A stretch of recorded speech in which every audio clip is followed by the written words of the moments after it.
Assalamualaikum warahmatullahi wabarakatuh. Selamat pagi.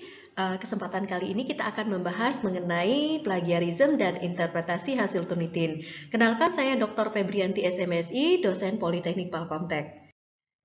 Baik, kita membahas sekilas mengenai plagiarisme dan Turnitin ya. Dan kita tahu bahwa plagiat sendiri merupakan kata yang sangat sensitif bagi warga kampus, baik dosen maupun mahasiswa. Akan tetapi kita tidak boleh dengan mudah menghakimi bahwa seseorang itu melakukan plagiat. Sebelum kita melakukan investigasi terlebih dahulu, baru bisa kita menyimpulkan hasilnya. Kita tahu bahwa plagiarisme sendiri adalah masalah umum ya, dan seringkali disalahpahami karena diakibatkan oleh kurangnya pengetahuan dan keterampilan. Nah, Turnitin sendiri merupakan salah satu tools untuk mempermudah kita mengetahui indikasi plagiat pada suatu tulisan. Jadi langganan perangkat ini dan perangkat-perangkat untuk pengecekan plagiarisme lainnya merupakan wujud tanggung jawab besar dari lembaga untuk menghindarkan tulisan sivitas akademikanya dari unsur plagiarisme.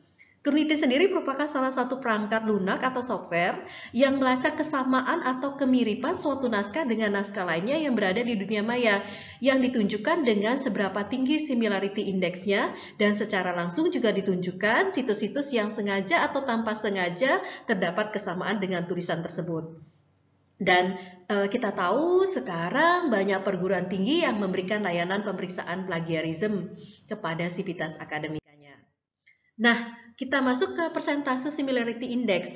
Yang menjadi pertanyaan kita sekarang adalah apakah kita bisa menentukan tipe plagiasi hanya dengan melihat skor kesamaan? Tentu saja tidak bisa ya. Kita harus mereview setiap artikel yang kita duga hasil plagiasi, di mana skor kesamaan itu sebenarnya hanya menunjukkan persentase tingkat kesamaan antara satu artikel dengan artikel yang lain. Yang harus kita perhatikan adalah tingginya indeks tadi karena proses plagiat atau ada unsur yang lainnya. Dan misalnya, saat ini kita menemukan artikel seseorang dengan indeks kesamaan tertentu. Kita harus menyadari ada sesuatu yang harus kita perhatikan. Jadi jangan langsung menyimpulkan bahwa besarnya similarity index adalah besarnya nilai plagiasi ya.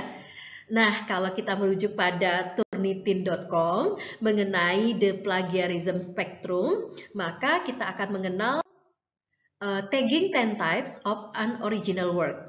Nah, jadi ada 10 jenis pekerjaan yang tidak original. Nah, jadi kita bahas ya.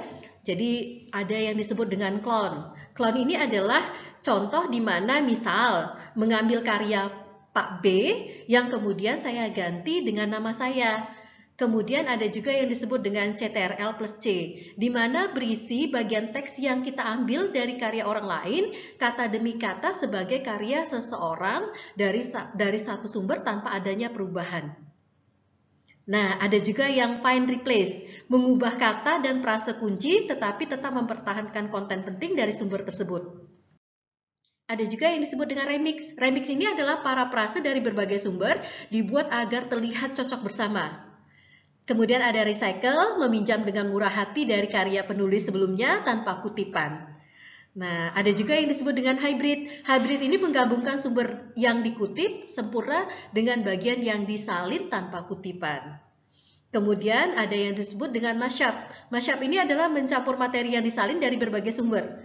Kemudian 404 error, di mana termasuk kutipan ke informasi yang tidak ada atau tidak akurat tentang sumber.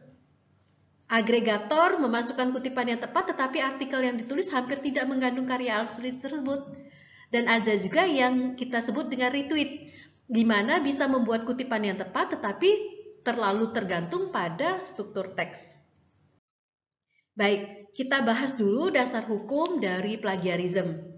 Nah, ini hal penting yang harus kita ketahui ya. Jadi dari Undang-Undang RI nomor 20 tahun 2003 tentang Sistem Pendidikan Nasional dalam pasal 25 ayat 2 dan pasal 70, di mana sanksi yang akan dijatuhkan dari tindakan plagiat adalah dicabutnya gelar dan dipidana dengan pidana penjara paling lambat 2 tahun dan denda sebanyak 200 juta.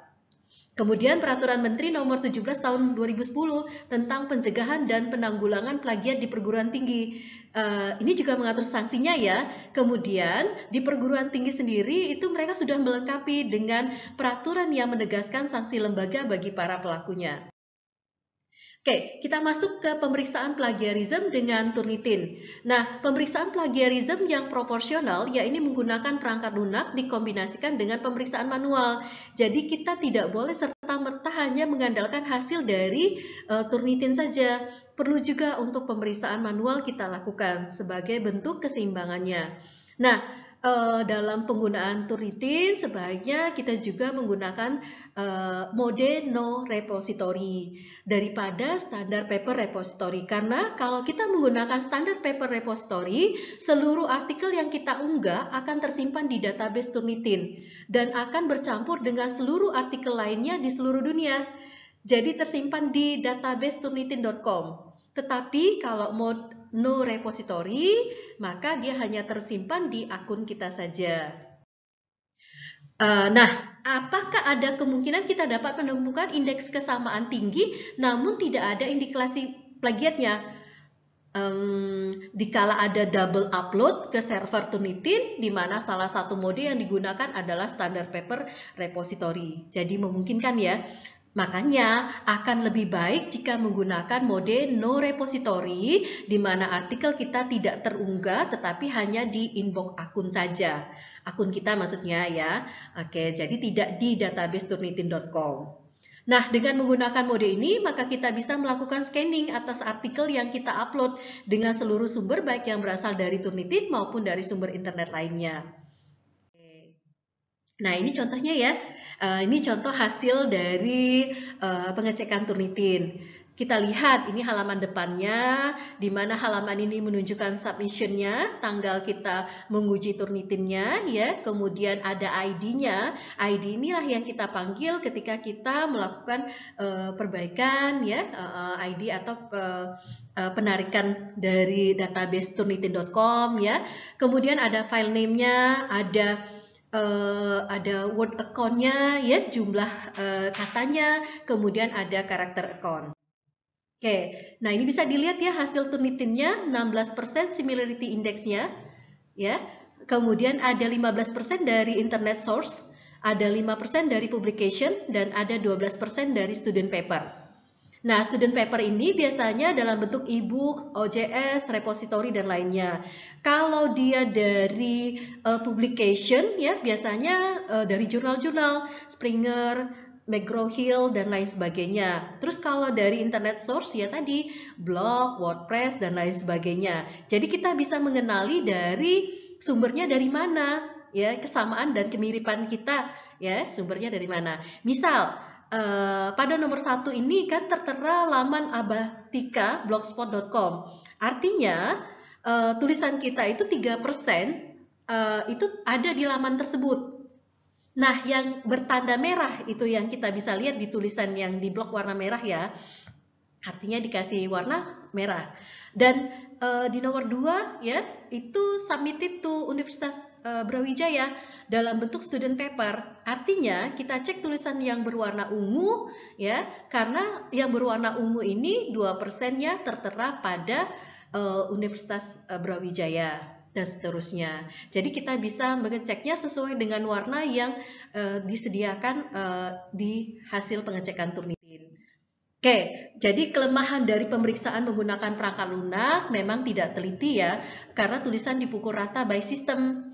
Oleh karena itu, kita perlu juga menganalisa dengan mencetak PDF-nya. Jadi kita bisa melihat tulisan yang terblok atau berwarna. Dari perbedaan warna hanya menunjukkan, karena kita tahu ya perbedaan warna tadi menunjukkan sumbernya dari situs mana, seperti itu. Dan ketika melihat tulisan yang di blok warna tersebut, kita tinggal melihat apakah paragraf tersebut merupakan kutipan atau bukan. Ketika yang terblok warna merupakan kutipan, menggunakan tata cara penulisan yang benar, serta mencantumkan sumbernya, maka kesamaan tersebut adalah hal yang wajar. Jadi itu bukan plagiat ya. Oke. Namun jika tulisan seharusnya merupakan paragraf penjelasan dari penulis, namun terblok warna merah misalnya atau warna hijau atau warna ungu, berarti paragraf tersebut merupakan copy paste. Ya, selanjutnya kita perlu revisi ya, yang copy paste tadi. Kemudian ada beberapa hal yang perlu diperhatikan pada tulisan atau paragraf yang terblok warna ya. Jadi apakah ini indikasi plagiat ataukah bukan?